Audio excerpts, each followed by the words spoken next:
And we are back. Couch Company Podcast. I'm John. With me as always, Tyler. Hey, John. I'm here across from you. I appreciate that. I appreciate you. Podcast room. I appreciate you, man. This room really came together. I remember when it was still coming. Pile of bolts and a prayer and a dream. Yeah. You want to hear something kind of screwed up? Sure.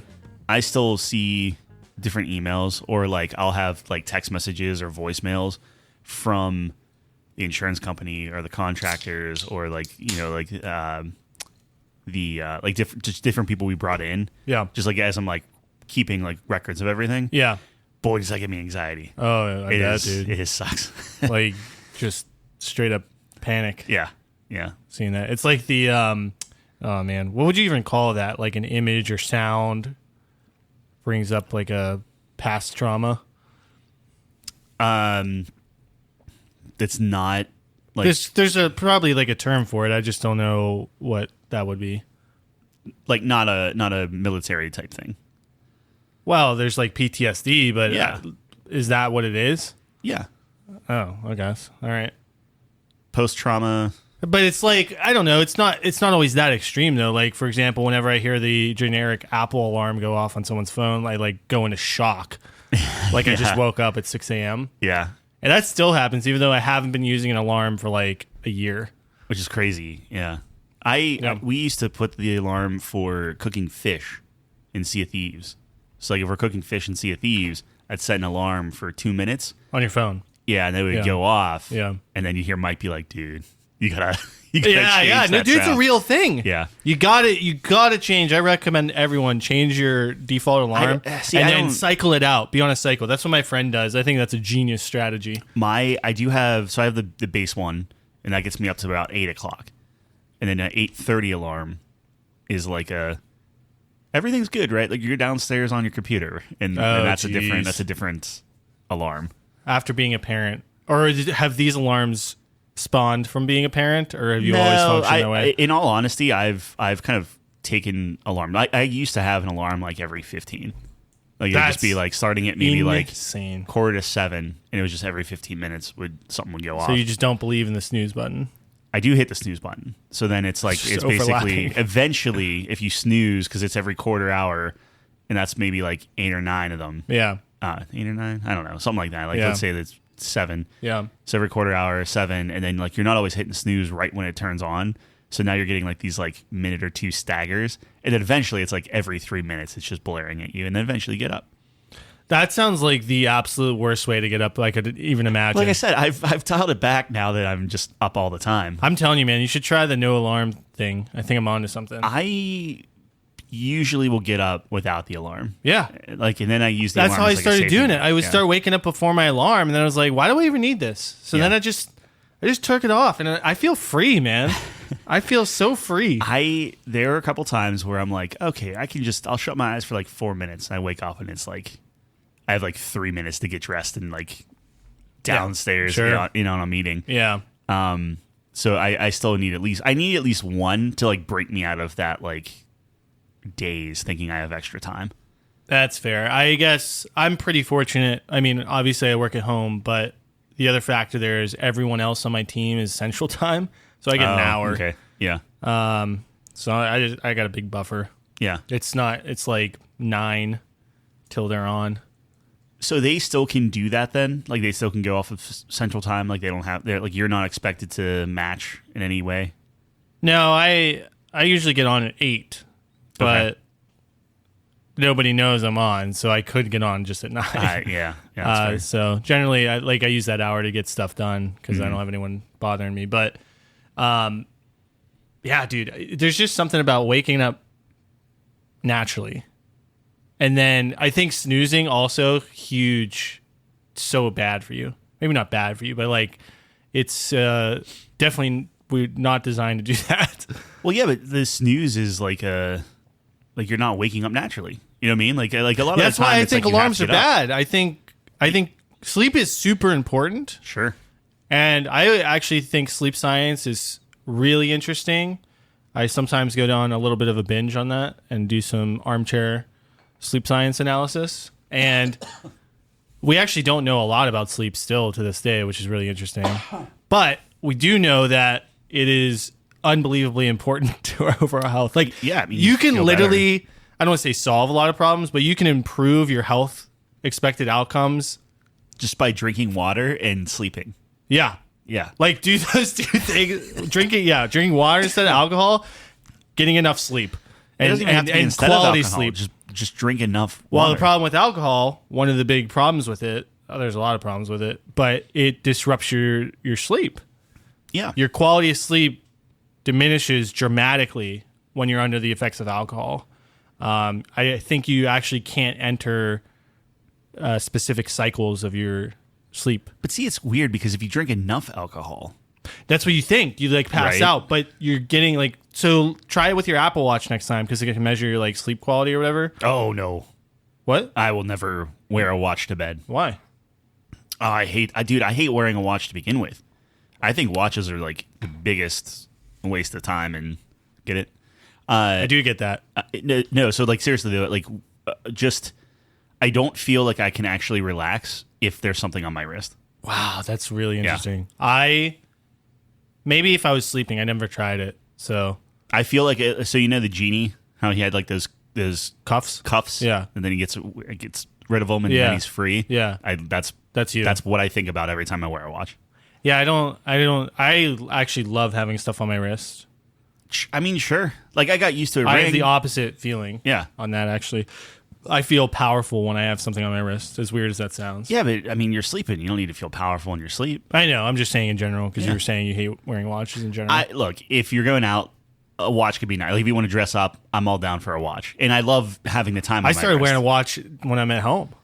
Yeah, I just can't do love it. having I can't something do on it. my wrist because But you my don't put wrists it- are really small. But I think we talked about this already. But like I put that on my right hand because I'm left-handed. Yeah. So you start it just bumping into everything. Yeah. Well, it just drags on the Yeah. like mouse pad, like if Yeah, I'm but using I like a don't mouse do or that. something. Well, if I'm playing a game, I won't. I'll take it off. But Yeah. at work now, I'm like wearing it. I like the time, easy access time. Yeah, easy access Yeah. to time. An excuse not to look at my phone. Yeah. Because every time I look at the time on my phone, I'm like, oh, I might as well check hey, there's Twitter. Three might as messages well I missed. Yeah. look YouTube. Yeah. Look at you on Twitter. I am on Twitter. I will never post anything on Twitter though. So if you ever see me post something, Yeah. it's not me. I haven't posted since before Penny was born. I just like looking at stuff. I just like lurking. And it took me a Oh, while. I think I talked about this a little bit, but it took me a while. So Twitter is a absolute cesspool. Of course, we're talking about X. but Yeah. Twitter. We'll call it Twitter. X. So X is an absolute cesspool. Like when I first signed up, which wasn't very long ago, because I lost the couch company passcode, I was using that for everything. Oh, I still have to send that to you. Yeah, I that's guess it okay. doesn't matter. But it was so like I was literally people were like I was watching videos. I wasn't looking for them, but like people dying were just in my feed. Yeah. And like everything was politics. And everything was like fights. Like fighting is like crazy on that platform. Like street fighting. Yeah, like people just getting in fights. Yeah. I'm like, what is this is degeneracy. This Yeah. is like the most hedonistic, and there's like porn. Well, it's sure. it's crazy. I'm shocked that you're not getting a bunch of like people like road raging, especially for your love of cars. Yeah, Oh, yeah. okay, Like yeah. it is literally defined hedonism. Like everything bad about humanity, and it just handed Fair. it to you. Yeah. Plus politics, But which it's is also free. bad. It's open platform. But now. it took a little bit of engineering after just because you can say this isn't relevant to what I want. like or, hide ad, yeah. And I've trained the algorithm to get exactly what I want. I am what is that? Just watches? politic free. No watches have actually entered the space yet. Yeah. Although I am getting emails from Amazon about a bunch of watches, and I've never looked up watches on Amazon. Sure. So a little disturbing. Nah. But- they have your info. Yeah, not really. I mean, it's just cookies, right? But it is. So my Twitter feed, X feed, formerly known as Twitter, is now X. Yes. Probably worst name change in history. Oh, that's like top 5 worst Yeah. rebrands. Yeah. That's up there. Yeah, Yeah. You would really love that. We should do that one. I would. We're very behind on top 5s. we have a lot in the chamber. We got a lot in the chamber. The chamber's getting too full. Chamber's backed up. Chamber is just full of secrets. Yeah. And so my feed currently is Barstool, like mainly. Sure. I follow like half the people at Barstool, not half, like just the top guys, like Dave and Big Cat. and like the main channel. Sports, obviously, and finance. Okay. I think that's probably it. Like Wall Street bets. No, Oh. like actual finance. Oh, real finance. Got it. Okay. Real Sure. finance. Yeah. I do not want the degenerate finance. As tempting as that is, I was like, okay, I actually want this to be How's your Bitcoin doing? tool for me. We were hurting for a little bit. Now we're back up above 60. So Okay, nice. We're doing good. We're holding steady. I'm holding till it goes over 100. Yeah. It will. Me too. How much Bitcoin do you have? Oh, I have like 15,000, something like that. Really? Yeah, but it's in Dogecoin. Oh. It's the same thing, right? Do you actually have 15,000 in Doge? Yeah. Not dollars. I have 15,000 coins. Dog coins. Very misleading. I have 8.8 million in SHIB. Jib. Yeah. Wow, you were really on the meme train. Yeah, well, buddy, yeah. It was like a plague. I remember when that was happening. I was thinking about this the other day. We have lived through some crazy history. Yeah. Like, I Yes. feel like already I would be like a pretty legitimate grandpa. That's the meme. That's the thing. I Is could like the be- millennials are just like, yeah, okay, what's next? I feel like I could be a Yeah. grandpa right now. I have enough in the chamber to steal from our other expression yeah. that I could go to my granddaughter and be like, hey, I remember when I wasn't allowed to leave my house. I remember when And that's not even like GameStop literally made the greatest bull run of all time. I mean, 9/11. You know, 9/11, like, yeah, we completely get. changed it. Well, Like, I don't know if am I allowed to say that because I don't really remember 9/11. oh, I guess You that's more do. me. Yeah, that's fair. That's fair. I don't. Because you were in what 97? That was what 2001. Yeah, I remember swine flu. Remember swine flu? Swine flu, the mad cow disease. You have Bird flu. E. coli. Bird flu is like a lot. always a thing, though. See, bird flu was one of those kinda- like yeah. yeah. I don't know if I what count was the anthrax? All those anthrax scares. That actually might be before you. Gulf War. The Gulf War was a thing that See, happened. I don't like, remember the Gulf War. you don't remember the Gulf No. War? No, That was us, right? Early it 2000s? was. Yeah, it was. I Or just was don't that remember it. 90s? No, it was. Wasn't that? Am I crazy or was that post 9/11? Or was that no, before no, it was 9/11? Pre 9/11. I just don't remember. What did we it. call going into Iraq? Gulf War was what? That was War on that was- Terror, I guess. That was that Bush? That was senior. Yeah. So Okay, it's so that I like don't 8 remember years the Gulf before. War. Yeah. I guess the War on Terror or whatever we're calling that one. Yeah. Ongoing. No, we pulled out of Afghanistan. That's true. Yeah, we're just kind of I don't know. Yeah, so a lot of crazy stuff. Yeah. A lot of I mean, you crazy got the stuff. wars in Ukraine, and Yeah, that like, was that's crazy. That's not getting better. No, I'm actually Israel, kind of worried. of course, that's also been going on for. Like, do you think that 100 years from now, you'll open your history textbook and be like, yeah, so Russia invaded Ukraine in 2022. That was the start of World War III.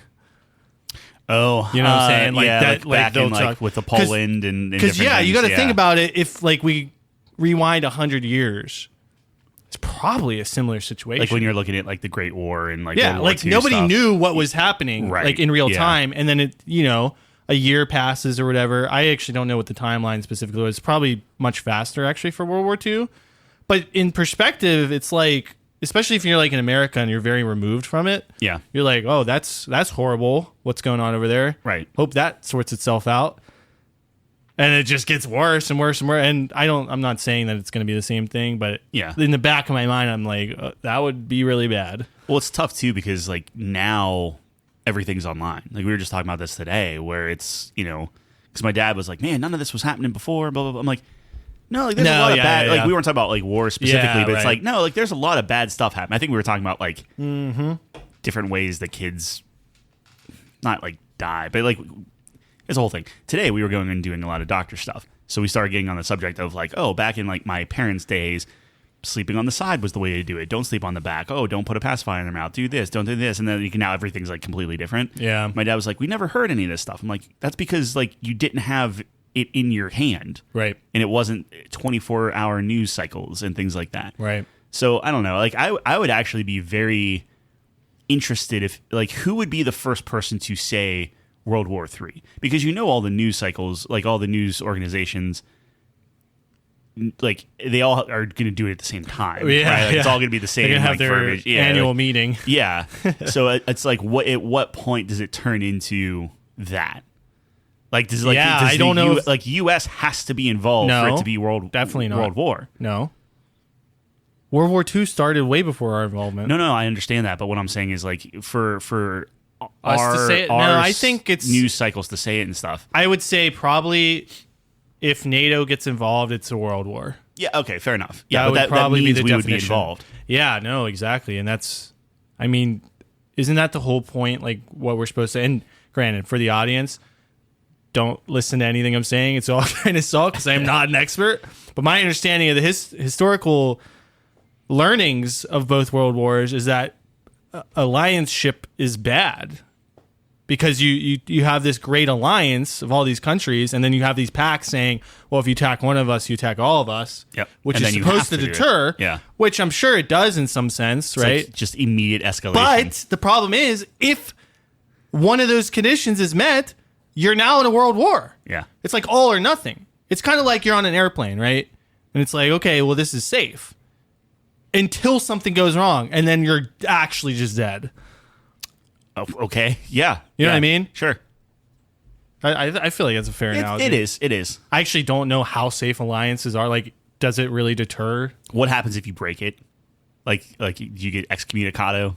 Like if Yeah, I don't know. someone was just like, you know what, we're not doing Yeah, I this. have no idea. It's- Ukraine isn't part of NATO yet, right? I know No, but they applied were it. like it's close. taking votes Yeah. on it. Yeah. And as soon as that happens, Yep. everyone's in. Yeah. Which mean, I that's- thought you couldn't that's- join NATO if you were in a war.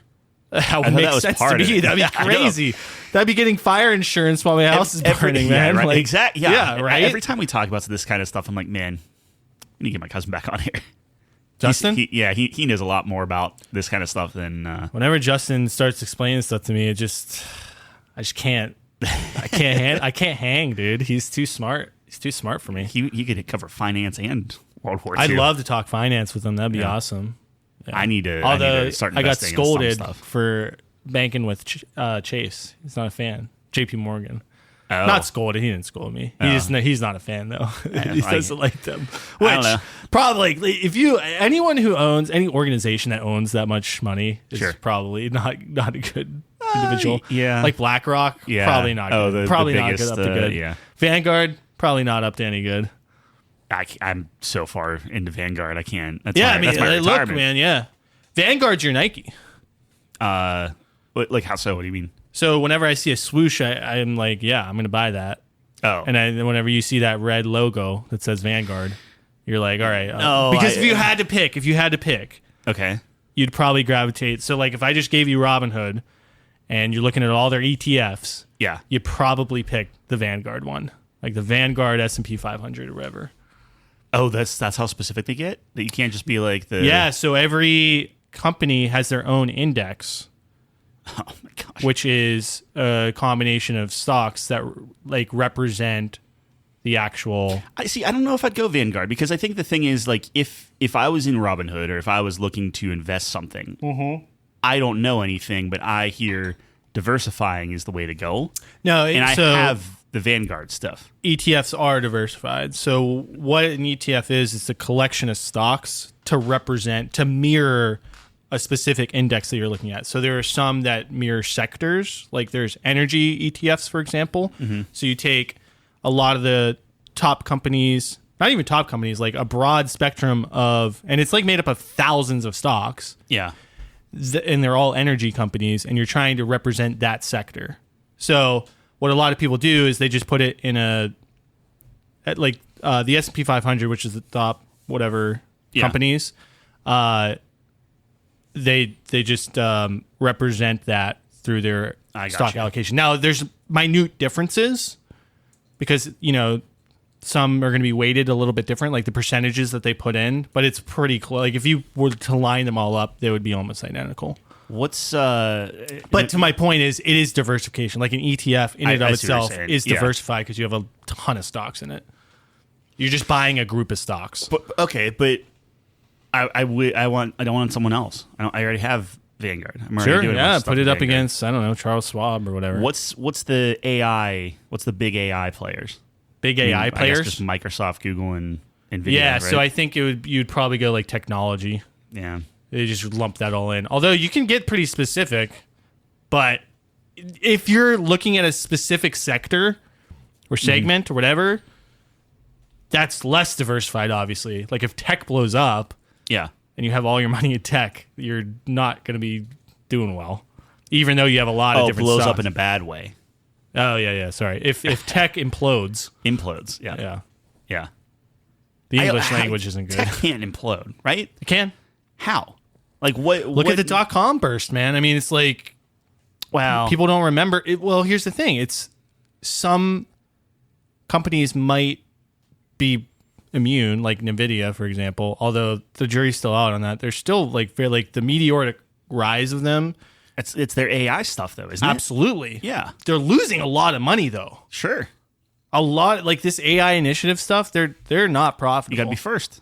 Sure. That's what we were talking Until about with Microsoft. Like you got to run out of money. Well, yeah, I mean they're going to run out before Microsoft does. Microsoft is still being said to be like, oh, we got some AI stuff. Like they're pushing that hard, man. Everyone is. It's an arms race, Yeah, which can be detrimental. I mean, we've seen this. it's scary. It's scary. But here's the thing, though. Like I as terrified as I am of AI, if it can make me money. Yeah, but I'm here's okay the with thing. it. It's like, is everyone going to have access to it? Because if everyone has access to these tools, it's net neutral. Everyone has the same advantage. Well, they don't. That's Theoretically. the whole point. That's the whole point. They don't. They don't have access It's to all learning. It's not like one AI. I'm saying tool. when It's it comes all- out, I'm saying, or what are you saying? I guess I'm not understanding. Well, what it's you're all saying. proprietary. I think that's the thing. Is like Microsoft's AI is different than Apple's. Than, Oh, than yeah. Sure. Google or Yeah. Amazon. So I think. Well, I've been really concerned about, like, did you see the Google stuff where it was like it wouldn't, the image AI wouldn't create specific images or would just like completely misrepresent what you're trying to accomplish? That's because they're limiting it because they're That's so afraid. what I'm scared of. Well, it's not so much. So like, here's the thing: they're so scared of, and rightly so, because this could be a really dark path. But they're so scared of generating like children or doing like politically incorrect like racial things and stuff, and like things where if they make a wrong move and you can't just say, oh, it's the AI if suddenly their AI is like racist or if their AI is generating like kiddie porn or something, right? Which is like super dark. Yeah, no. So I get that. To for pull sure. away from that, they refuse to generate like, okay, hey, we're not going to do like anyone naked. Like there's no, and people work around that I and can stuff, understand but, those safeguards, but clearly But it hamstrings that's it. not what was happening. But what I'm saying is they hamstring it, right? So that when you're like, hey, I want a picture of George Washington? George Washington. Yeah. His hands are going to be really effed up, or his body's not going to look really right, or he's going to have like 3 arms or something. Sure. I think and I think we've talked about this before, but it's the company that just says like, screw it, and just opens the floodgates. Yeah. That AI is going to just be better. It's going to generate better things. It's going Absolutely. to generate Yes. and it's who's willing to cross that like kind of thing. It's no Well, different than to like me, cloning I or think- like kind of weird medical practices I think a or experimental good things. bar would be to train the AI to not be able to produce illegal things. I think that's a good start. Yeah, That's not subjective. It's very clear what images are illegal to in the context of what you're talking about. No, right. But to what point? So it's like I agree with you, Okay. but then like there are a lot of applications. I think that it's could just as scary, benefit. though, to put on such safeguards that there's now like an ideology that the AI has. Because then that's going to just mislead a lot of people. But that's what I'm saying is you can't like who controls that? Like if you I don't know the answer to that. I am, and this is That's why you have to be careful, though. Like, too many constraints can be just as dangerous, in my opinion. I think we're saying the same thing. I agree with you. That's what I'm saying is like you can't say, oh, make nothing illegal, because like what constitutes that? Like illegal based off of whose laws? Our laws are very different from other country laws. Well, I think universally, there's like, Maybe. yeah, What's it's what is the, and I don't want to get super down and dark kid whole, right? But it's like, okay, there could be an application where it's generating like a missing persons or something like that, and you could generate like a face of a kid or something like that. You could do medical things. You could do like I'm sure there are a variety of applications that are not illegal that could be very beneficial. Yeah. But to get there accurately, it opens the door for illegal things to be created. So it's like, how far do you go? And then to your point, as far as like, I don't think you necessarily said morality, but I think you were kind of like teasing it a little bit. But it's just like you're training this AI, but you're like people are still training it based off of specific beliefs and different things. Like you're never going, like, unless you have a governing body of a very diverse group, which, as we know, that the more diverse you get, the more just nothing will get done because everyone has their own opinions and stuff and they'll just fight each other.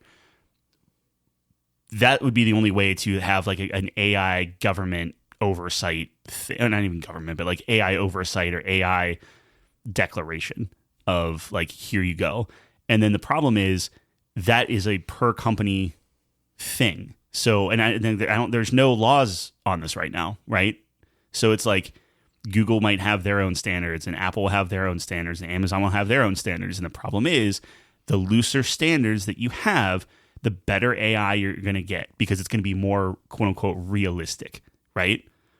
And they're just going to keep pushing each other where it's like, oh, we can outdo Google if we just loosen up this one kind of, maybe we can show this questionable thing, or maybe we can teach someone how to build a bomb because then that opens up all this education stuff on other chemical things or whatever. It's a weird kind of like nightmarish thing, the kind of dystopian thing. I'll shut up. But that's kind of my mind. What would you propose then? What I'm saying is you either do it or don't.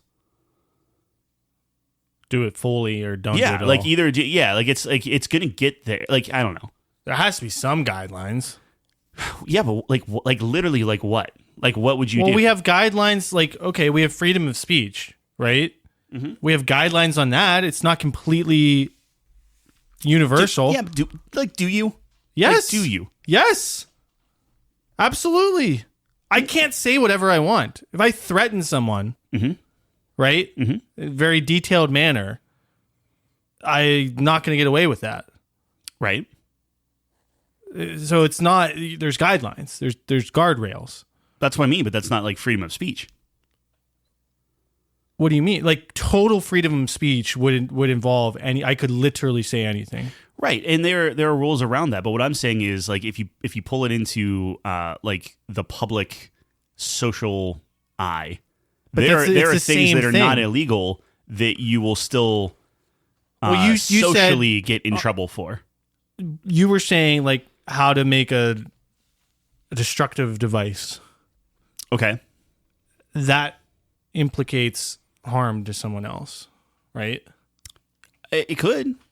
That's why, like, if you searched that like a lot, you'd probably be investigated. Yeah, probably.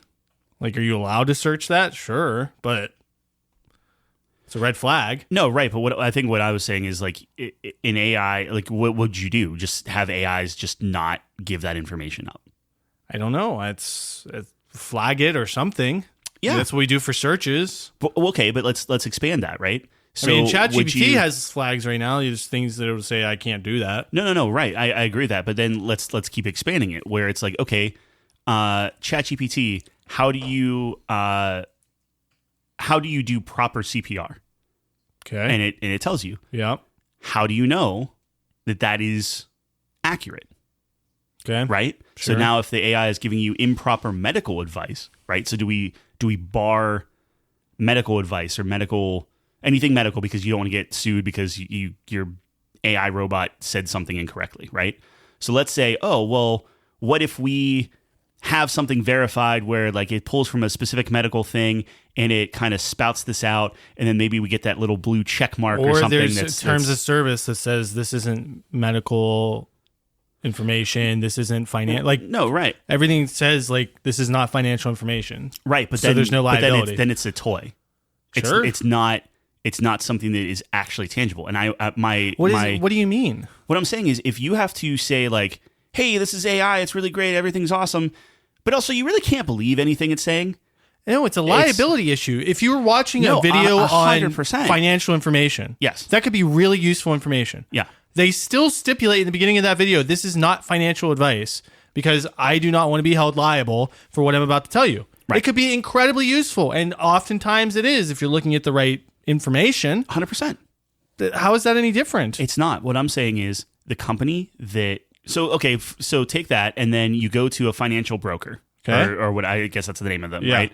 Do they have the same liability, like the same disclaimer? If you're of like, paying for services? Yeah. No. Okay. Probably not at that point. Perfect. Although I've never done that, so I don't know. Let's pretend they don't. I don't know either. Sure. But I would assume that if you go to a professional and they say, "Yes, give me your money, I will invest it." Maybe they have investors insurance. I don't know. Yep. What I'm saying is the company that can take an AI Yep. and provide that service where they are confident for it, or they are confident for medical advice, or they are confident, that's the one that wins. Because now AI is crossing over from a toy or a novelty or this is a cool thing that I can pull my D&D stuff up on, to I can use this as a literal like, it's not when you say virtual assistant, it's like, oh, you can set a meeting for me, whatever. No, this is like literally like, hey, virtual assistant, I need a coffee here by noon, and it just does it. It scans all the local, like, kind of, okay, Uber Eats and everything, finds the right one, whatever, gets you the best price, whatever. But you don't have to think about it. You don't have to like wonder, oh, are they actually giving me the right thing? Oh, here's what I found on the internet. No. They just tell you authoritatively, and you can trust them. The first company that can do that, that's the one that wins. So that's what I'm saying is like, that's what people are trying to go to is like companies like not every company is different, but companies have a very big control issue.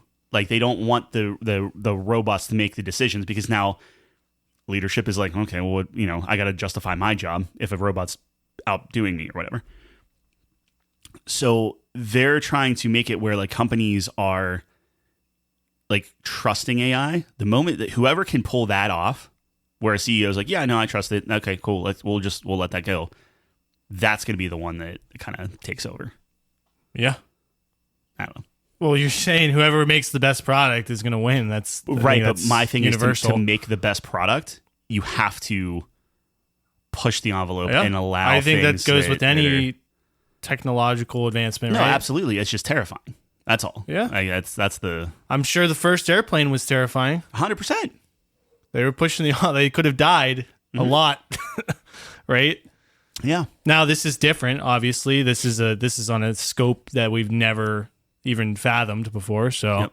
How many jobs, man? I think that's the thing is like, how many jobs and yeah, no, I mean, if it is produced on a mass scale, everyone becomes irrelevant essentially. Yep. I don't think we're close to that. People say we're like 10 years out from that. I don't believe that at all. I mean, this is going to take. See, I don't just let's say the technology's there. There's a production issue.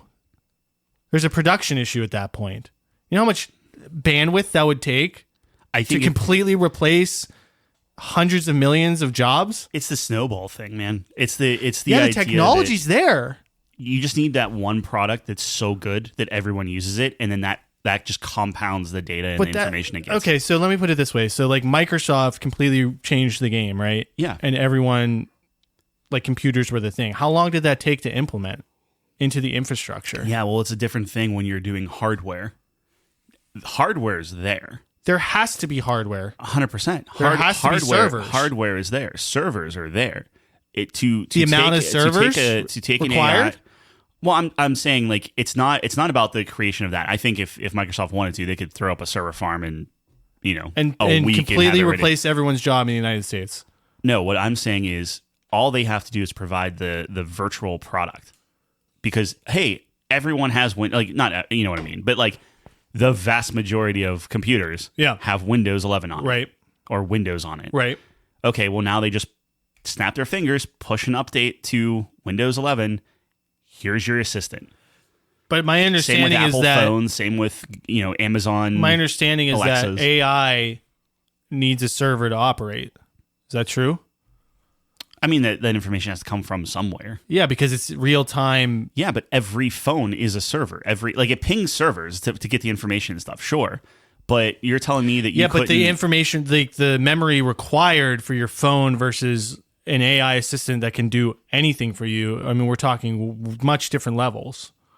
Right, and what I'm saying is like the big players have more than enough money to build those farms, but in the meantime, I don't know if that's true. But in the meantime, like I would assume that like they could offload some of that computing power to the phones themselves. I don't know anything. Neither do I. I'm speaking out of my butt. So maybe they do have well enough. They could do it several times over. But to me, it just seems like that is an absolute.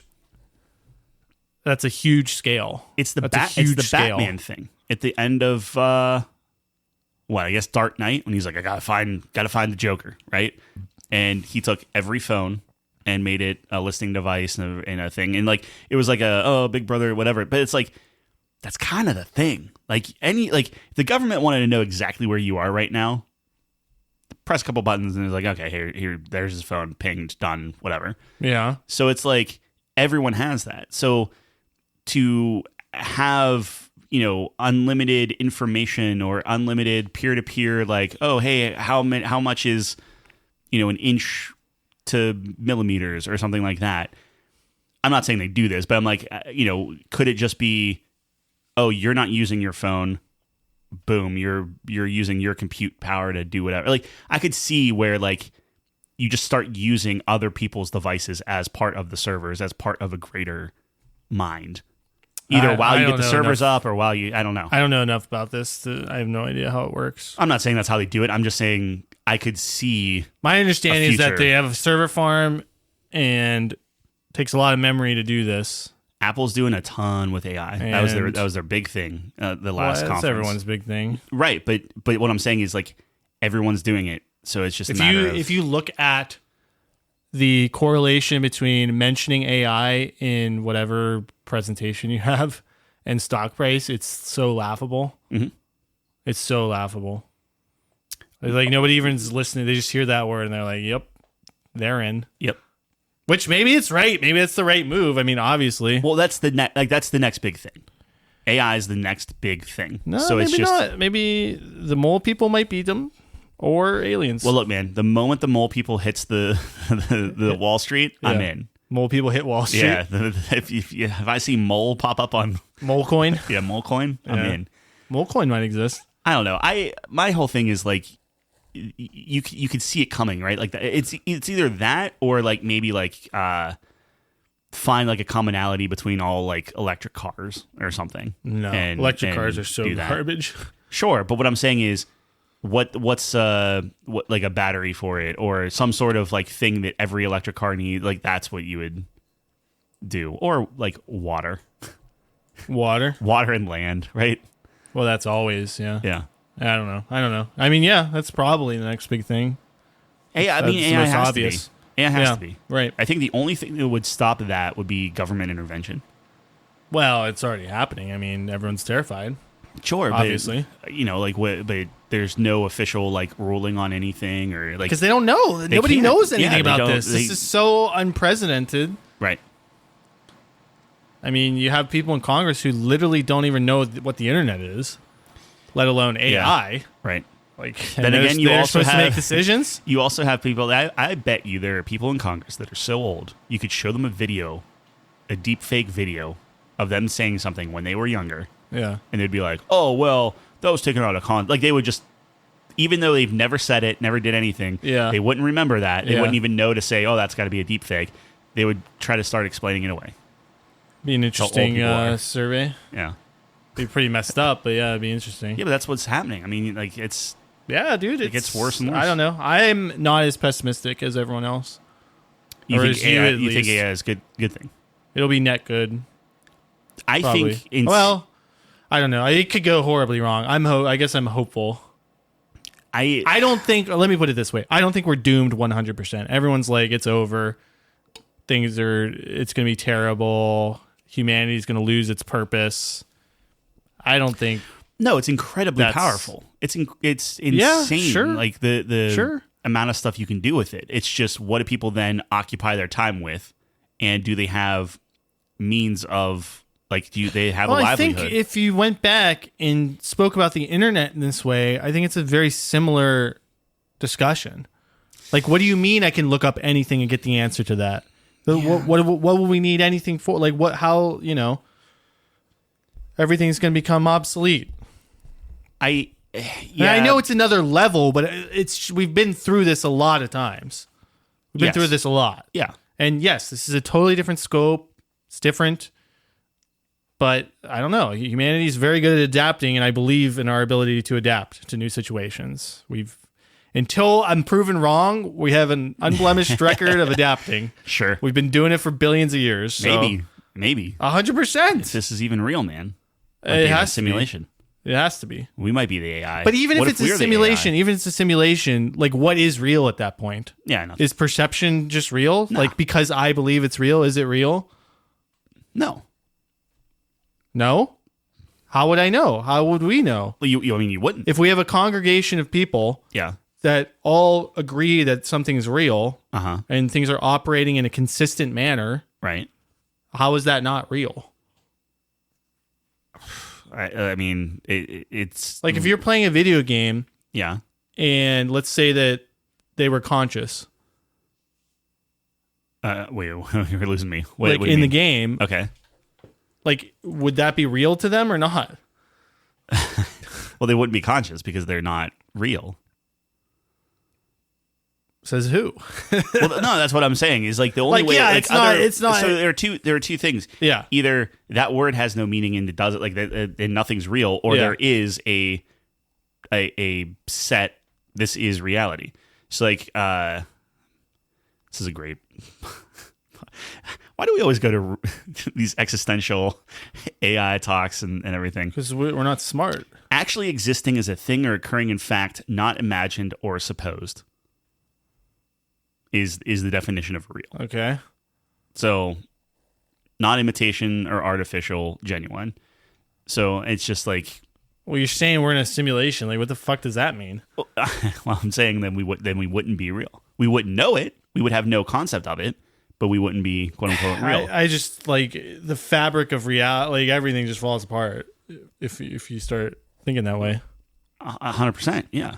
Like, do you have free will? To be clear, I don't think we're actually in a simulation. Some people think. Oh, yeah. Well, I think Elon might think that. Well, he doesn't think that, but he's saying it's possible. He's real, to be honest.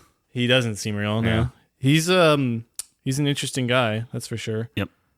Like, his brain. You were asking me the other day, like, if you could enter someone's brain and see how they think or whatever. Yeah. Like, he's on my list. Yep.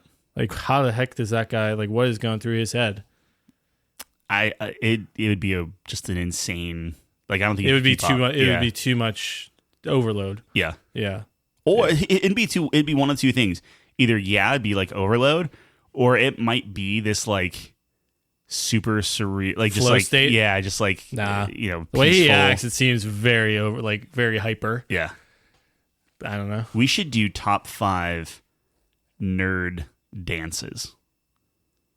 Or just top 5 like celebrity dances or something like that, where it's like, have you watched Bill Gates dance? Like, come out a meme whenever I think it was like launching like Windows 95 or something. He was dancing. Yeah. Elon Musk was dancing. Yeah. Trump's dance. Like, we should get all of those and just like take a look. It is comical. It's very funny. I don't think any of those people are real. Bill Gates doesn't seem real to me, dude. Yeah. And then they have like a secret society meeting or something with all the rich people. Yeah. That's the stuff that scares me. Like, what? Yeah. What do they talk about in there? AI. Maybe they just talk about like, normal stuff. No. Probably not, but maybe. No, maybe they have humanity's interest. They talk through what's best. Well, it's kind of like, the king has his like little round table. Mm-hmm. They were talking about probably some bad stuff back then. Like, hey, let's increase the tax again. And someone's like, well, there's gonna be a lot more people that starve if we do that. He's like, that's a good point, Jenkins. Let's do it anyways. I need that right wing build out of the castle. Of the castle. Yeah, I was gonna go with I need another slab of meat. Orange slab of meat for my dinner table. Yeah, I don't know. Humanity is rough, but we persevere. Yeah, but it's just like everything's controlled by the top 1%. And that just kind of seems like it's a universal law across all things. Mm-hmm.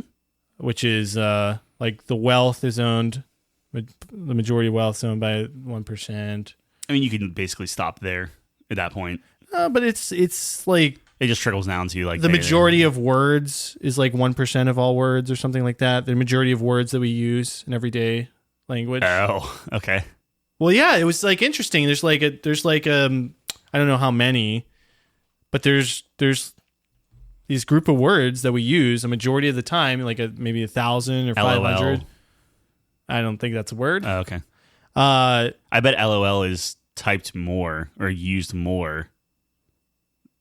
Like, okay, sure. I would love to, that. I would yeah, love sure. to know. I would love to know where that stands. But out of all words, it's vocab. like the top 1%. It's maybe the top. It's a word. Like it's a thing though. Like I don't know. You can't get down that path. What? Like LOL is. It's like it's literally. Oh, we're on that still. Okay. Yeah. Well, no, I'm just saying like it. That's a thing. That's way people communicate. Yeah. Well, Webster's adds a lot of these. Yeah. New words into the dictionary. Yeah. Or whatever. Gen Z stuff, man, is you're you're the link, right? You're the no, it's not Gen Z, it's Gen Alpha. Oh, that has the next even like one. the crazier. I think so. Or when was Alpha born? I don't know. Because they're like making stuff up now. At least yeah, the I was millennials watching had that. like I we think just, it's after Z. I think Z is the last. Okay. Don't get me wrong, Z, we're not great, but we're like the last normal people. Yeah, I guess. Like the next up and comers are crazy. It's got some I weird. think they're insane. Yeah. Now, the funny thing is, they like they're saying words I just don't even. When you question them, they get a little embarrassed. They're like, you think they know? I think so. Like they'll talk to each other like that, but the moment you start saying like, oh, what does this mean, or oh, what is like, and they start getting a little like they're too cool to be like, oh, it just means this. It's like, okay, like why don't you just say cool then, or whatever? I don't know. I'm trying to like think like what was that for me when I was young versus adults. I don't know. Like, but we at least had the common decency to take existing words and just repurpose them. So whenever it's like sick or oh that was rad cringe or whatever, like it's just like those are existing words. Yeah. Not skippity or like put the whatever. Pussy on the chain wax. Oh, what? Yeah. That's a Key and Peele reference. What does that mean?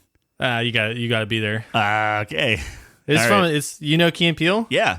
It's one of their skits. Okay. The premise of the skit is the guy's trying to start a new phrase. Okay. And he's like, man, I just knocked that guy out. I put the pussy on the chain wax. And his buddies are dapping him up. And then there's the one other guy, and he's like, wait, what did you say? Dapping him up? He's like, yeah, I put the pussy on the chain wax. You just said dapping him up. Yeah, dapping him up. And that's not what? You don't know what dapping is? It's when you do the little tuck. Okay. When you're like, oh, what's up, brother? Gen Z? Yeah, dapping is like, that's not as crazy as zablop. Like in the middle of a sentence, like you're fragmenting sentences by just saying random shit. All right. Like dapping is a verb. Sure. Yes, that we invented, but it's still a verb. What's our pair? I guess cool was kind of like the lingo, right? Like, anyways, to finish the thing so that I'm not a crazy person, I'm to provide context. Yeah. The guy's like, you're just trying to make something up. Yeah. And that's the whole point of the sketch. And it's funny. I guess who comes up with it? Like what? Like there's a patient zero that said there is skippity doo dah or whatever. Yeah, there is, but I think a lot of stuff, maybe not the new stuff, but I think a lot of stuff can be traced back to other things. I don't think they're entirely original. Like if you trace the origins of something, it usually comes from something older.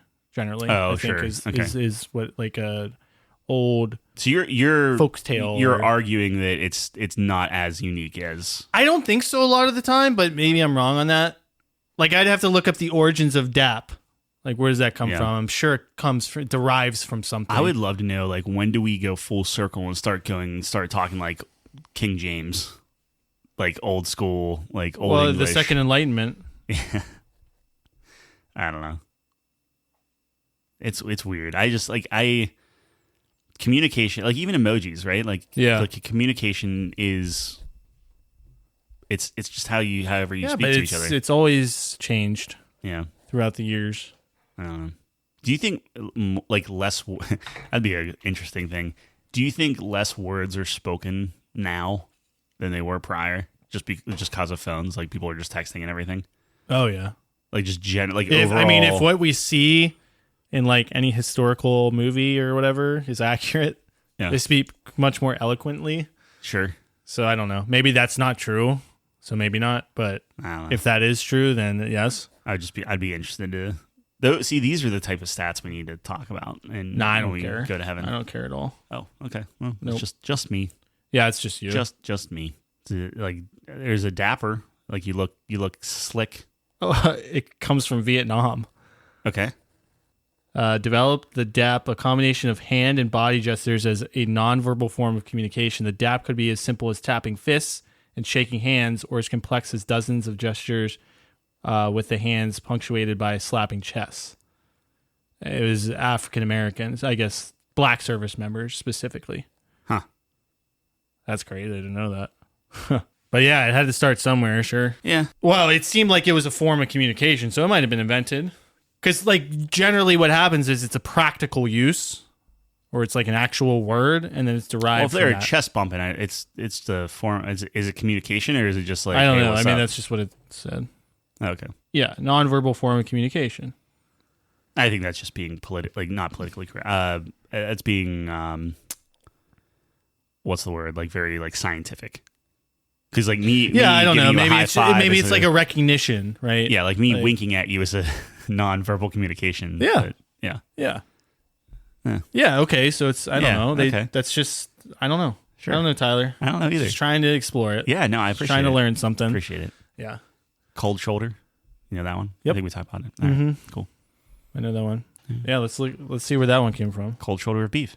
Oh, okay. I told you about that before. I don't remember you That was saying that to episode me. 4. I don't believe that. Yeah. Really? If I go to listen to episode 4, it's in somewhere there. in It's there. in there. I Sure. remember. Yeah. No, it's if you gave a cold shoulder of beef to a guest that was staying at your house, they would get the hint. Hey, I've That's overstayed so mean. my That's welcome. such a waste of beef. Why? What if they eat it? You eat it and they get the hell out. That's what I would do. That I would eat that cold shoulder. Yeah. Look you in the eye. Say "fuck you." I ate your beef. And then go to bed on the couch. And then get on the couch. Yeah. Thanks to the meal, man. I would see Just like, myself okay, in my I'm going room. to sleep now. Yeah. Fair enough. That's funny. Oh man. You had something on the list. What did you want to talk about? I did. So I was watching this video. I thought it was really interesting where the experience of listening to music obviously is transformed as technology has gotten better. So when we were able to listen to recordings, it completely transformed how we interact with music. Mm-hmm. And so I thought it was really fascinating because I think there was a greater appreciation for music in the past because, like, for example, what he was talking about was like you'd go to see a symphony and that would be like maybe a once in a lifetime event. So it'd be this epic that's, an hour long or whatever. And it would be such an impactful experience. And you only get that one listen. Mm-hmm. So now maybe you're romanticizing what You mean actually before transpired. recording was a Yeah, that's thing. what I said. Yeah. Okay. So, but now it kind of dilutes that. Maybe it's the same with video. You can make the same argument. Like now that we can watch everything back in video, it's not as special potentially because there's this idea of seeing something amazing or hearing something amazing, right? And then it kind of grows, like the legend grows, right? As time transpires. If you were never able to Witness it first. witness it again and say, it might still really be impressive, but it dilutes maybe the special experience that you're having. Like, how many times have you had a song stuck in your head and you just listen to it on repeat? Yep. Until the song's not really special anymore and you're kind of sick of it, actually. Yeah. It's a weird balance because having the access to that stuff is amazing, obviously, but I could only imagine if I went to go see Mahler's Fifth, which is my favorite symphony of all time, and I only got to see it once in my life, right? Because the first time I ever heard that piece, it was transformational. Okay. Like it was a transcendent experience. It was amazing. That's why it's my favorite. It's unbelievable. And I can only imagine if I only got to see that once, and now it's in my memory is keeping it alive of how much it impacted me and what it even sounded like. Right. You got to think back then, in the 1800s, that's kind of pretty much what it was. So, I thought it was really interesting that, I mean, you always lose something when there's technological advances, I guess. But it'd be the same thing. Like, imagine, well, I guess they had video back then, but I don't know. Like I said, imagine you see something amazing, like an amazing athletic event or something. You saw it live, and there was no video of it. Like, your memory is the only thing, and everyone else who saw it, right? And then it's just so. this. So let me ask you this then: do you think that this scarcity is what adds like value to that? Then, like, do you get a sense of like I understand like, okay, hey, like you heard it one time that you could only hear it one time.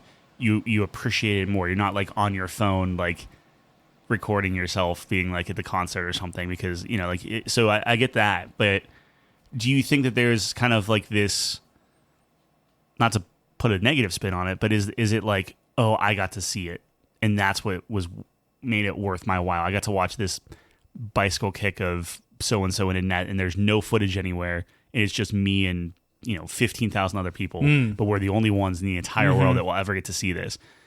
Is there a level of like, yeah, I think that's a pride and prestige then? Sure. I think that's a part of it. But I also think it's like a shared experience with this small group of people, and it snowballs as you communicate about it more. Oh, yeah. Because you can't go back to it. You're like, oh, how amazing was that? And then people start maybe exaggerating it, and that's how you get legends, right? That's how you get things that were super exaggerated that you can't, They make this headset. I think it's like $15,000. And it makes you look like a weird robot 'cause it's like a square thing that you wear on your head. But it's supposed to basically just sound like you're standing in the middle of a symphony. Like if it's recorded correctly and the quality's there and everything, and you wear these like headphones, in the middle, like in the center of them. It would be like you were standing next to them, and you can actually like pick out every little, like, because so much is lost like through compression and everything else. Like right. it is the most pure experience where, short of being right there and like maybe feeling like in your chest like the vibrations of the room or something like that. Sure. This is like the most pure listening experience you could possibly have, where it's like everyone put these on, like they just immediately start crying. So like, that's okay. So that's interesting. Let's say we had a headset that was perfect, and it was like 4D or whatever. But what I mean by that is like the 4D theaters where you can feel, and there's the other, right? Like you'd have to like wear a vest. Let's like the smell of the hall, sure, and everything is perfect, but you're by yourself. I would argue that you're still losing something, because there is something about, it's really hard to describe, but when you're in a group, all concentrating towards one goal, so either like you're playing, or on the other side of that, as an audience member, you're concentrating on the performance. You're still sharing in that experience or that action. There's this like indescribable feeling of that connection, being on the same page. Like they play an amazing chord, and then the silence captures the room while it rings out. And then there's just kind of like unsaid understanding of what just happened was amazing or whatever, right? It's like I don't know. There's like a communication that happens, or like a shared something, like a bond or something. What if you took, and maybe this is more kind of virtual reality, but like let's say it's all 1-to-1, but you take away the audience during the performance, and does that, like, because like sometimes there are distractions. Someone's on their phone, someone's doing whatever, there's coughing, sneezing, crying baby, you know. You take all that away, and it's you sitting in just blackness, right? Just Yeah. and you can get any chair you want. There's no uncomfortable chair. It's like you have everything you need. Right. And you were focusing solely on this performance. And then at the end of it, you start hearing everyone clapping, and like you would have you're clapping, and like then you get that shared thing where like you could just start seeing everyone come in, where it's like what is the I guess my thing is like what is the perfect viewing thing? Because I would argue that you get tickets to the symphony or whatever, and you're like if you're not row 1, you're losing something. I'm not saying it's a bad experience, but I feel like you're losing something, not being able to have like the viewing experience is actually much worse the first row. Okay. What I'm saying is if you are not in the prime, there is a perfect seat, a perfect whatever. How do you measure that? Well, I would assume acoustics of the room. Here's what I'll say. Like the first row might be very much better for a string quartet. Okay. Than it is for a complete symphony. But what I'm saying is there is however you want to quantify it, there should be an objectively kind of best seat in the house. Yeah, I guess. I mean, like, and then in terms anything of, beyond that is so like imagine being able to I don't like, know how flip you around. measure that, but yeah. I mean, imagine being able to like literally just like walk through the room like virtually, right? So like everyone's like playing and stuff, and you could literally like sit down in front of whoever's playing and just watch them play individually and stuff. That'd be cool. It'd be like a different experience. No, that'd be very cool. Yeah. I agree with that. I still think, I think the fact that it's not perfect is what makes it amazing. Mm-hmm. So if let's say you had this recording of a flawless whatever piece being played, and then you're in that virtual reality environment, it sounds perfect, it's amazing. Like that's great. But or the reason that the experience is so amazing, in my opinion, is that you're sitting down, you're in the audience. It's not perfect. People are coughing, and which I guess reminds you of the reality of the situation. But also there's this feeling in the air that anything can happen. This could go horribly wrong. There's an element of that. Yeah. Whenever you're watching a sporting event, you're watching the Olympics, there's an element of this girl could fall off the balance beam right now. There's a suspense to it. We don't know what's going to happen. And it's truly unscripted, free, just pure skill that's being displayed and art. And that's what makes it amazing. Right. Because when they do have that unbelievable performance and when everything does line up and you get that pure silence for that 1 second where everyone in that hall is completely silent and they just finished playing and then it erupts in applause, it's like that's what you try to capture. What was the name of your symphony? My favorite one? Yeah. Mahler's Fifth. So is that something where you would go and listen to just that? Or is that part of a larger collection of... No, so the Pittsburgh just played that this summer, so I just heard them play it. That's what I mean, but it was just... it was the second half of the program was just that, because it's like an hour long. Yeah, okay. So the first half was a new piece. It was a French horn and oboe duet with symphony. Mm-hmm. It was interesting. It was like about a road trip. This guy did a road trip across America and wrote a piece about it. Cool. And ain't no Mahler. No. Well, that's what I was telling my mom. I was like, I mean, just look at it's just amazing to me how music's just not the same. It's just such incredible dedication and genius, really. Just people just can't, it's not even close. I mean, you look at music these why days, do you think that is? I don't know. I think music education was more important back in the day. Like you would learn music in the home. Like people could play instruments. There was a better understanding of that. And it was more popular. Probably because there was less things to do. Sure. And like the radio was super big until TV right, came along. exactly. Yeah.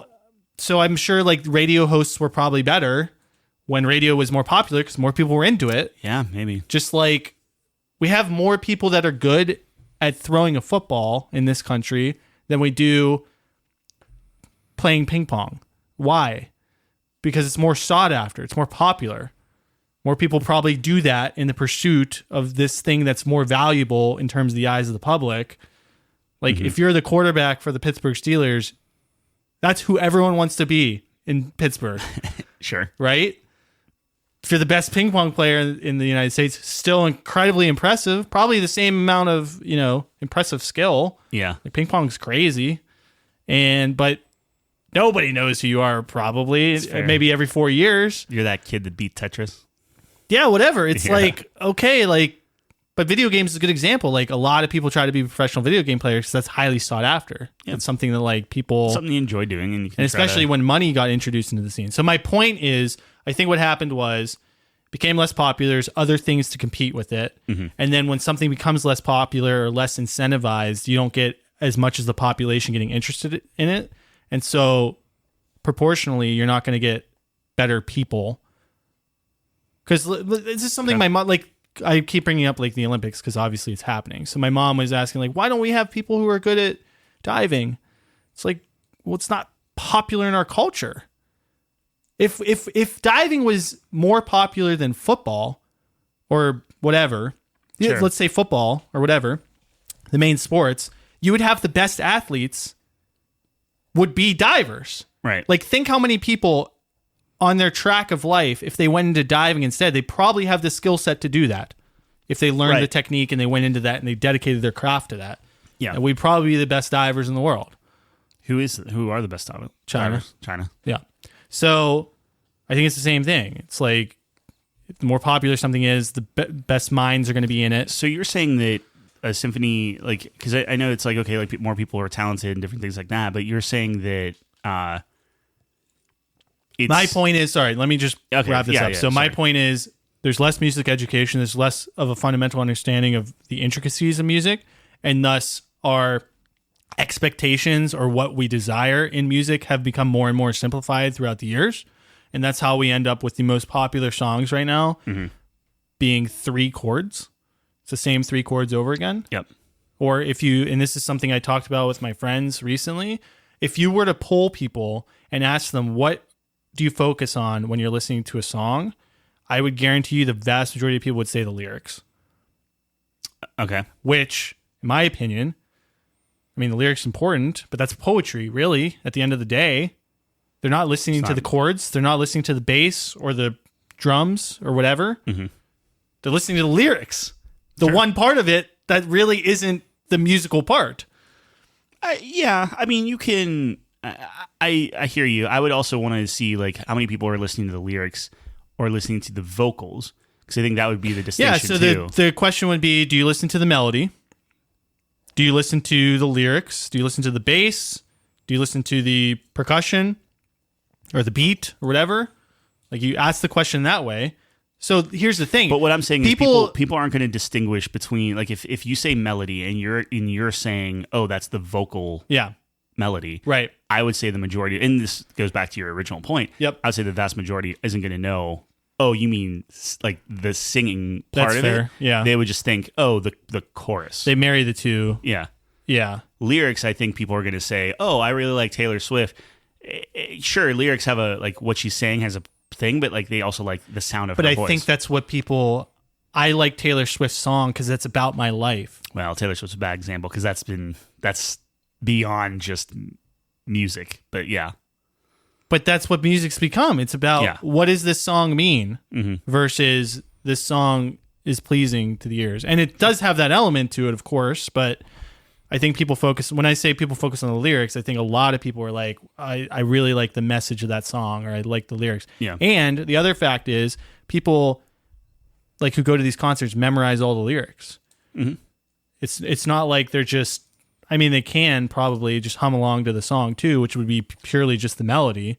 But I think there's an emphasis on they're not singing the harmony for these songs. Right. So it's I think there's an emphasis on that component of it. And maybe I'm wrong on that, but that's just my anecdotal But that's experience. very different than a symphony, right? So you're saying that because the culture and everyone is looking for that, the majority of people graduating music are going to that's where the money is. That's where the people fame aren't is. even That's where the pop stars generally don't even graduate from music. No, I know, but that doesn't. But I guess what I'm saying is like I don't understand how that's linked to why symphonies just aren't as good as before. There's not a demand for it, so people aren't doing it. Okay, that's what the best minds in music. Yeah, aren't doing that. I got you. They're writing pieces for like movies, sure, or something. Yeah, versus absolutely, like doing yeah. like a symphony. Yeah. I mean, movie music is still incredibly in depth, or video game music, for example.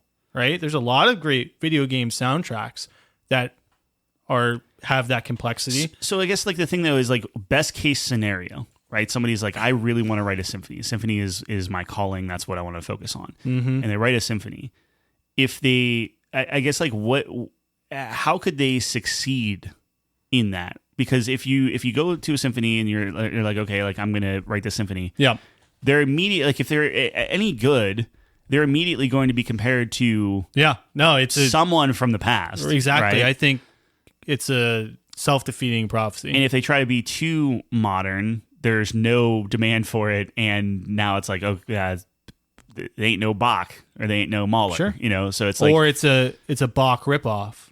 Oh, that's right? exactly 100%. It's like, oh, that's very derivative of you know. So it's kind of like a losing. It's a losing proposition for sure. And like even if we listen to Shostakovich 5. If that came out today, I don't think it would gain the popularity that it deserves. It'd be under different circumstances. Now, maybe it would be more popular or gain traction in that community, but since it's just so unpopular, it wouldn't be So I guess that's just kind of like in any form of art is like that's why art's just getting weird and just like, maybe I don't know. I don't know as much about stand out and be like, okay, well I'm taking from no one. This is like, you know. Yeah, maybe. I don't know. Everyone wants to be completely individual or special. So you're saying it was just like we missed it. We missed the golden age of symphonies. From your 100% we missed it. That's what I mean. That's not even that's a fact. Okay, but like that's crazy. Like that's wild because it's like okay. Like think about it. I mean, people don't play instruments as much as they used to. Sure. They don't understand it. You don't understand it compounded with they don't have the patience. I mean, a lot of symphonies are like 45 minutes long. Yeah. No, you can listen to a whole Taylor Swift album. You are 100% the expert. I think my thing is like it's weird that there are just certain things because like even in the art world, like I think a lot of people that make like the weird things of art or the weird paintings or different things like that, they can still just turn around and be like, I'm sorry, you want a super realistic painting? Here you go. And like they knock it out like it's nothing. So it's interesting. There's no Da Vinci's anymore. Yeah, but no one's making like a marble. You could. Well, I'm not. You could make a symphony that's no. I know, but what big. I'm saying is like I would argue that I think that there probably are people that are within the because like Da Vinci obviously wasn't like he was loved in his time, right? Like it's always past the time. Whoever pick whoever you want. No, but what I'm saying is it's interesting that like if you used the Olympic example before, it's like Olympics. If you watch Olympics from like when our parents were kids, to now, it's like they would like hop over a balance beam, and everyone would be like cheering and clapping and stuff. Now they're like twisting 25,000 times in the air. Yeah. So it's like it's weird that music, like, is there another music transformed? It didn't. It diverged, I guess I should say. Yeah, but is there another field or another thing that like hasn't just been objectively improved, or the standards have gotten higher? Because with music, I mean, like, I don't know. This is kind of a weird example, but it's the first one that popped in my head. Like, cursive.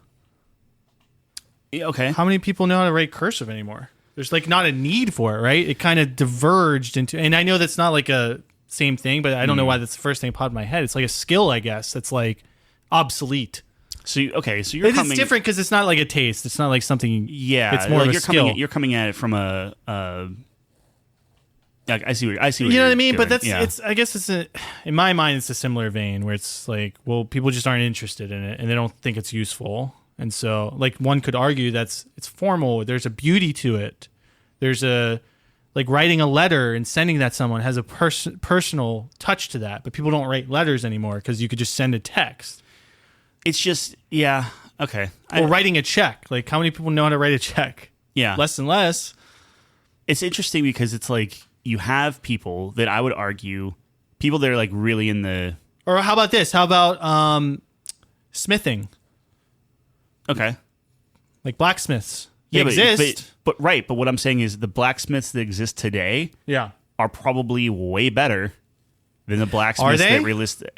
I don't know. I don't know the answer to that, But honestly. what I'm saying is with the modern tools, with the modern knowledge, with the with all the education. Well, the symphonies that are that play today are better. Okay, so that's The a little symphonies bit... that play okay, today okay, are better. okay, Yes, okay, yeah, okay. they have But better equipment. the We know more about it. Isn't, is it's what the you're saying? competition. It's the the creation of it. Okay, That's so not on that's the kind same of that's what page. I'm getting at. Where Yeah, it's yeah, like, yeah. okay, so that I'm a little bit more in line with what you're saying. Then, Right. It's just like the skill sets of what people are today Mm-hmm. are just objectively better. From Yes. any type of Yes. thing. Yeah. Okay, No, I'm I not got trying you. to say that like okay. the music sounds worse. I'm with you. I'm Like with you. Mahler 5's probably never sounded better. Mm-hmm. But Okay. it's there is nothing like that anymore. Although I have no idea. I mean, in Mahler's time, it's there were no recordings, so Sure. Fair enough. I'm a little bit more in line with what you're saying then. I that got I you. know of. When did like the phonograph come out? Early The 1900s. phonograph. I don't know. Hold on. Where's my... I'm pretty sure there were no so- recordings. Let me pull out my little Isn't that the first recording device? pocket computer. The phonograph. Yeah, or whatever. Is that what a phonograph is? The phonograph was it record? I don't think it recorded. I think it just played. Oh no, it was the What was the first recording device? phonograph. The phonograph was able to record sound waves as vibrations onto a But when permanent did surface. that come out? 2008. Oh no, wait. 2008 was when researchers were able to use the new audio. It came out in 1857. So maybe there are recordings. That was a joke for anyone who thought that I actually thought that came out in 2008. Yeah, 1857. He 1857. He made a recording in 1860 that they kind of Yeah. to restore it. Well, yeah. It wouldn't be a great recording. Even if they restored it, it's not going to be like, Right. There weren't a lot of recordings, I guess we can say probably safely. So how much of this do you think is a taste? Is this just like a common thing in your field where it's just like, no, this is, I'm not saying Mahler was like top of the top, but like, is that just like, yeah, I guess my thing is like, if you look and you're just like, hey, this new stuff isn't good, right? I don't, or I shouldn't say good, as good, right? Yeah. Wouldn't you think that everyone would be like, okay, like, here's what's missing, or here's where it went wrong, or here's the thing, and it's just like, is that just a common thing, or is that just you personally saying? It's like, me personally. I shouldn't say it's worse because it's subjective. Okay, And people love modern day music. It's really popular. I just think, personally, it's not as good. It's not as but complex. Are you putting It's not as in depth. apples to oranges, though? Are you saying when you say modern music, are you talking? And I don't want to sound like I'm attacking you because you obviously know this I'm way talking more about than I do. modern popular music. So you're not talking modern symphonies. You're just talking because about that's not Taylor popular Swift versus. music. I know, but what I'm saying is, if you take a modern symphony, so I guess the guy traveling was Yeah, but is there's a modern nothing symphony. new. There's nothing new that's good. There's no pieces that are new that are good. That's what I mean. So like this guy that traveled and wrote he wrote a symphony. Yeah, You're saying that's just he's trash. I'm not saying He should he's just quit trash. music. He's trash compared to Mahler. I'll say that. Okay. 100%. All right. Like I listened to it, I was like, oh, that was interesting. I liked some of that stuff. Yeah. Interesting ideas. And then I heard Mahler 5. What's the most and modern symphony? Like, what's the newest symphony that you would consider like to be?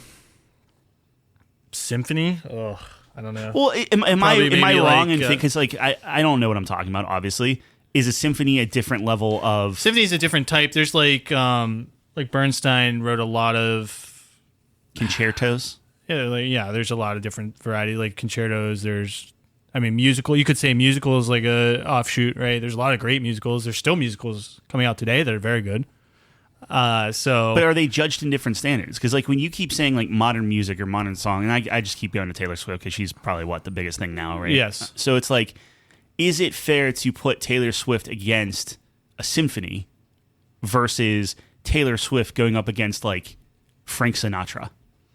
Because then, Taylor Swift's more comparable to to Frank Sinatra because it's more easy to. It's like a singer versus singer. No, right. So with a band, would you? But do you think that Frank Sinatra is better than Taylor Swift?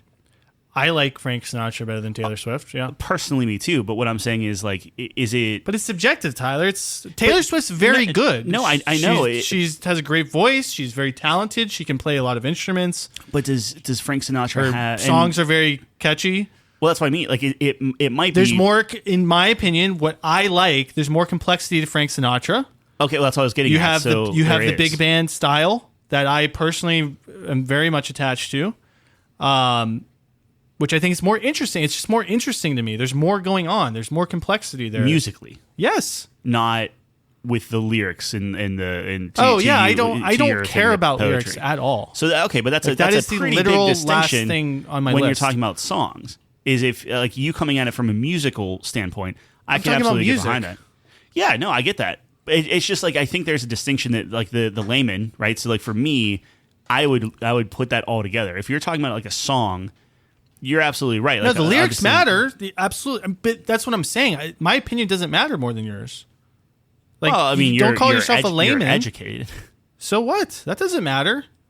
When you produce music, it doesn't matter who's educated and who's not. It matters who's listening, who cares. Yeah, I guess. I'm just trying to understand.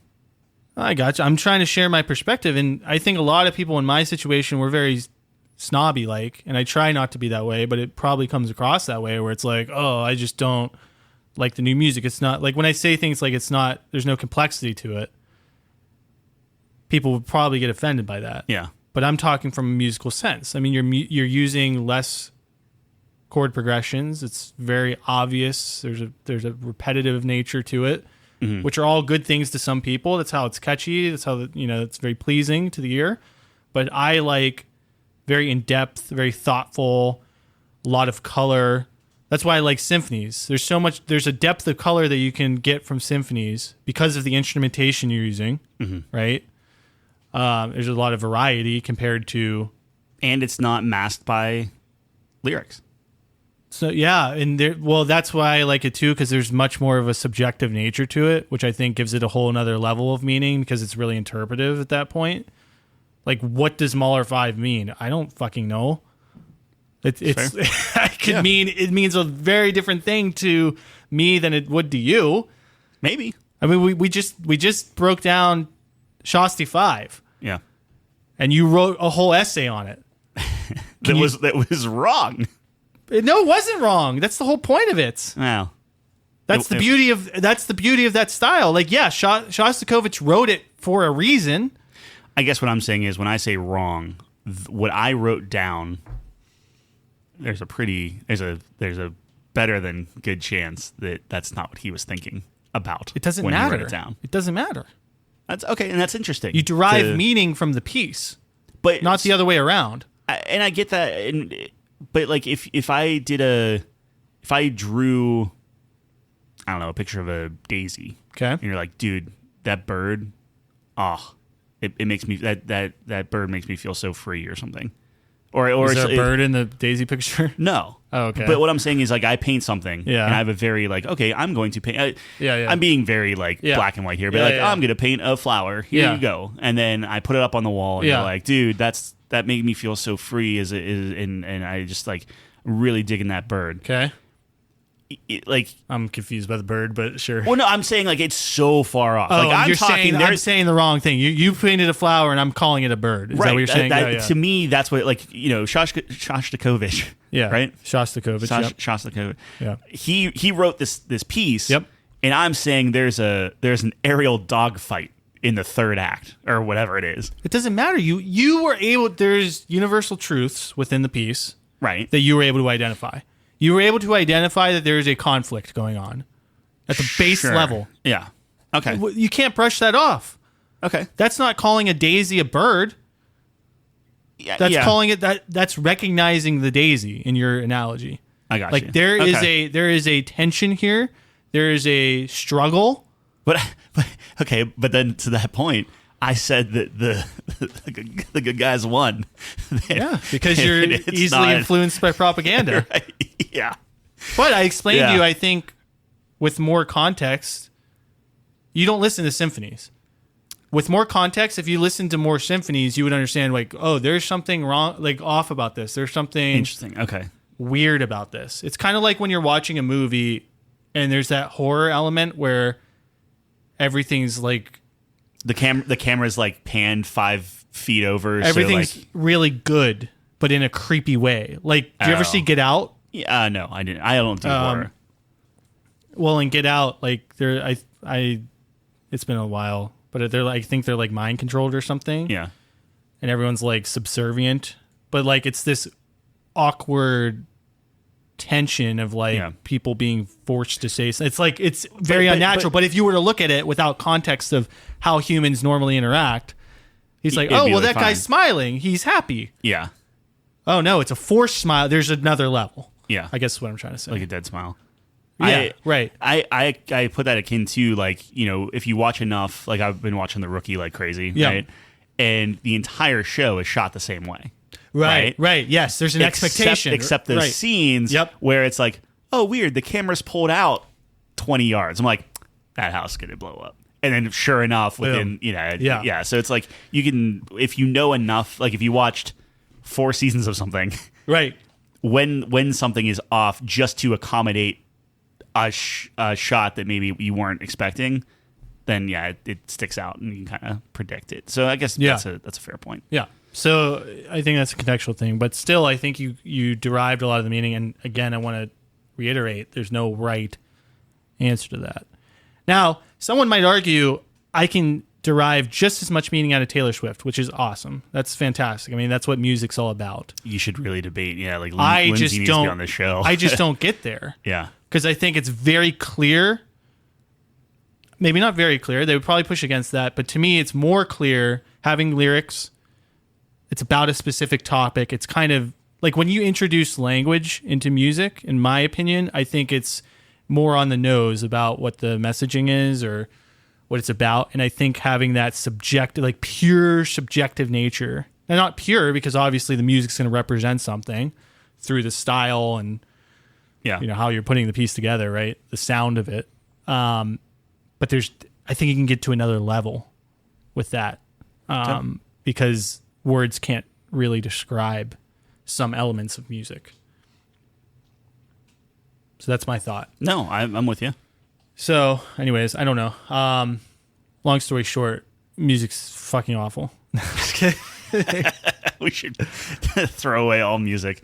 Stop burning the books. Start burning the records. That's what we believe. Yeah, no. I think I'm just a old man, probably. I mean, that's your life, right? Like you spent a good chunk of your adulthood learning about this stuff. So like my childhood too. Yeah. Because I've been playing since like 4th grade.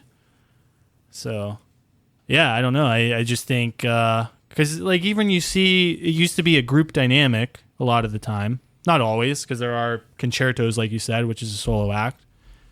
But symphonies were more popular, or quartets or whatever. Mm-hmm. And then even you get to like in America, you have bands, right? Mm-hmm. There used to be like rock bands or whatever. There's a group dynamic. Yeah. And that's why I like rock much more than I like new popular music, because now it's all about the solo artist, and I really don't like that. Who end up having more people in her group than but a rock they're band. Getting paid all the money. Yeah. I understand the appeal of it. Yeah. It's like, I want to be a solo artist. I want it to be about me. I want it to be, and good for you. I mean, you're very talented. Go do that. Mm-hmm. But I love the group dynamic. I love listening to Queen and how they interact with each other and how there's a group dynamic and a sound that they combine together to create. Yeah. It's much more interesting to me. It's like how I like team sports better than individual sports. I think it's much more interesting to see how people work together to accomplish a goal rather than a solo act. And there's benefits to both. Like when you have someone solo, like in tennis, and they have an unbelievable performance, it's like all that they had no help. Like that can be its own positive, but Yeah. it's just it's like a opinion thing for me, like preference thing for me. And does that permeate just like I know you talked about like music and sport. And it things like permeates that. through everything. Everything. I like team sports. I like group music Okay. in groups. Yeah. I like even in my video games. I don't like the genres of video games or movies or TV shows or whatever where it's the single character and they have to do everything and they're just OP. You're looking at it from a video game standpoint. What about production of the video game? Like, would you? Yeah, like, right. That's what I'm saying. If I was, sorry, go ahead. Well, I'm just saying. Like, do you think it's more impressive for? Oh, and this game was built by one dude. Oh, yeah, sure, or sure. Or Yeah. you say, wow, That's a little I can't different, believe this yeah. entire studio came together and put out. That's a little different. God of War. I don't know if I've ever thought about a production like I'm that. splitting hairs, I would but, say I'd probably be more impressed by the one person in that specific context, which is It's interesting. their different, specific feats that because like you're not seeing the camaraderie. Like you're getting the finished product, so right. you're not actually witnessing. And generally, I think when you talk about group dynamics in that setting, it's big conglomerates versus the one individual person, which Yeah. is just like out of his basement or whatever. Yeah. Which is much more impressive to me. And I see, it's impressive to me that you can get a playable thing. Like, don't get me wrong. I think one dude creating an entire thing, just the time and effort and everything, like that's absolutely impressive. Yep. But to see like, hey, 100,000 people worked on this thing. And Yeah, it sure, true. seems and it is usually finished like in- consistent and like, Well, oh, that's so weird. Yeah. Yeah. No, so yeah, I think both are still impressive, but like in video games I would play, like Doom, for example, you're just this guy destroying everything, Sure. which is awesome.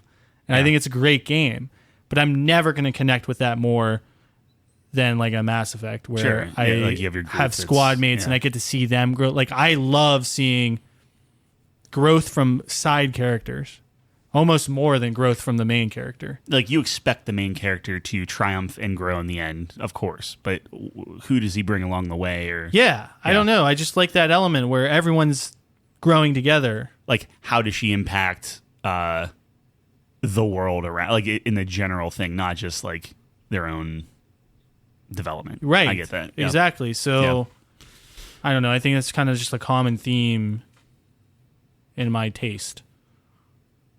Dig it. Yeah. Dig it. Dig is and dig it. another one of those phrases. Yeah, but that's from like That's 70s very or old, whatever. yeah. And it's an existing Still using it, word. though. Yeah.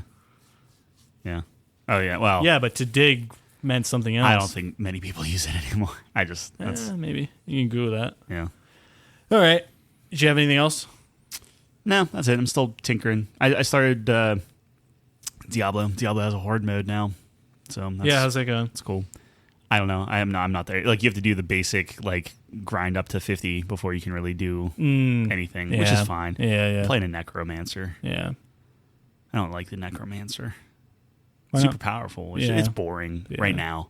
It's like, hey, minions, go kill everything. So I just stand there while my skeletons kill everything. Well, it must be good. Like you just hold Penny and Oh yeah, I mean Right? that's the That's not the gonna that's lie, like the that's father part of class. the reason Yeah. of like, okay, Yeah. well, I can just move around with a joystick, and it almost turns into Vampire Survivors, where my guys just keep going. You just pull a trigger to keep spawning more. Yeah, Nice.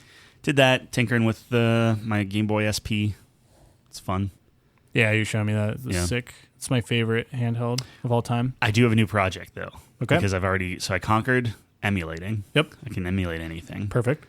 Now I'm going to go in and someone went into Warcraft Reforged. So like the really crappy one that Blizzard came out with. Took all that, reskinned everything so it looks really nice. So I want to try that. But somebody took the engine and remade Warcraft 1 and 2, but like remade it. Not like just, we're just going to take the exact same maps, exact same things. They literally like thousands of voice lines and different camera angles, and like they basically just like redid the thing that Blizzard wouldn't do. And I'm actually kind of like I kind of want to play that and see what's up with it. So that's on my docket of things I'm going to dive into. So how does that work? Where do you go to get that? Or So I own Reforge because I. What is Reforge again? It's their remake of Warcraft 3 that like. So within War. Okay, gotcha. Yeah, yeah. And it's just it's a mod. Now they only let you mod 2 gigs worth. Mm-hmm. So there's like a whole like. There's like a step by step. You have to like go into the back end and do some things. So I'm going to do that, kind of retool it, see what it's like, just because like I'm never going to play Warcraft 3 online competitively again. So it's like whatever. I'm just gonna. I don't think you get in trouble for it, but I'm just like I'll try this one thing and I'll probably delete it. So there's that, and then Cat's Quest 3 comes out. I think it's actually out today. So I'm going to play that. That's a pirate themed Cat's Quest. What else? Like Steam World Heist 2 came out, so I'm gonna play that. There's a Zunitsu Guardian of the Goddess or something like that. That's like a tower defense third-person action thing. Dude, this is my time of like just indie smaller games are all like 80s and 84s and stuff like that. What's your favorite time of the year? No, it's really not. I feel like there'd be more out now, and I don't want to get into that whole thing.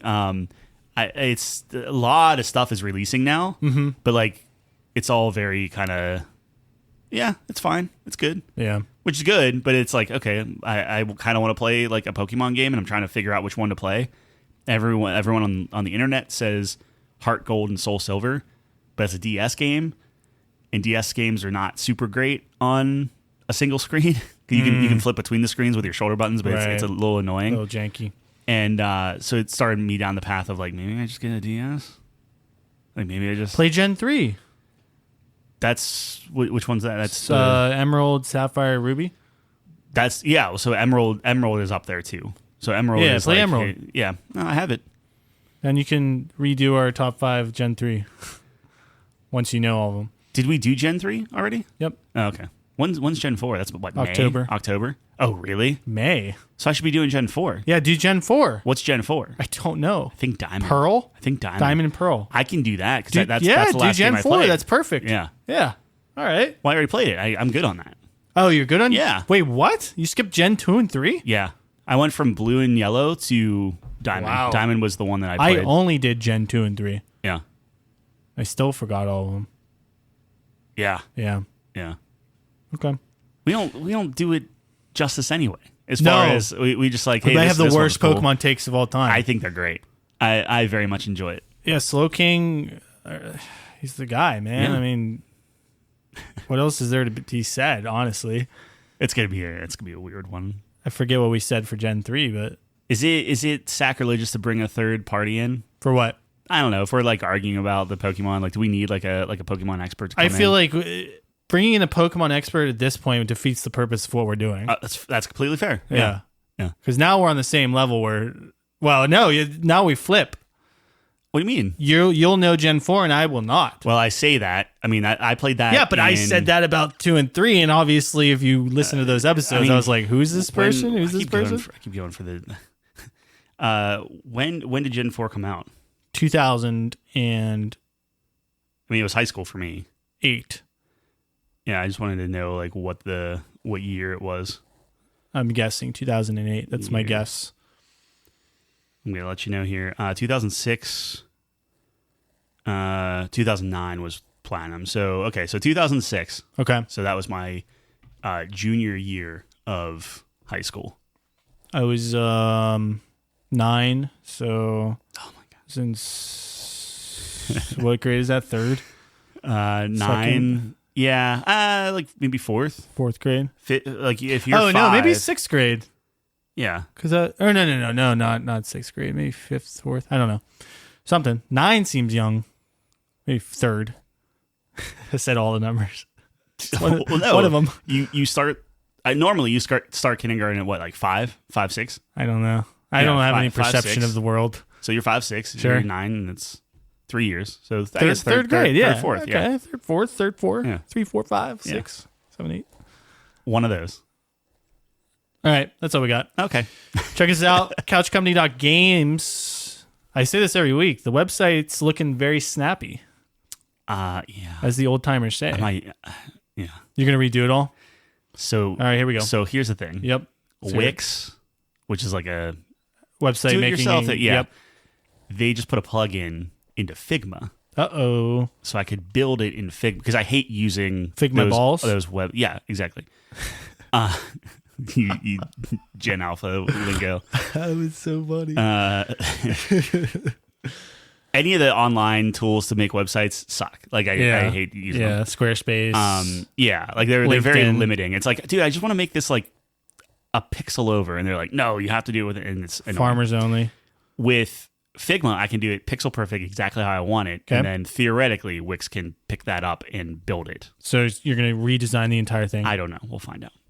I will put money on you. Will probably redesign the whole thing. I don't know if it'll launch it though, because right now we moved all the podcast hosting over to our current site, and Right. that would be a huge pain in the ass to go again to a different one. Well, check us out, couchcompany.games. Yep, it'll be right there. now, it's very snappy, and it might be even more snappy in the future. Maybe, yeah. We'll see. But yeah, that's all we got. If you made it this far, we appreciate it. We're going to be here, same time, same place next week. Thanks for joining us on the couch. Peace.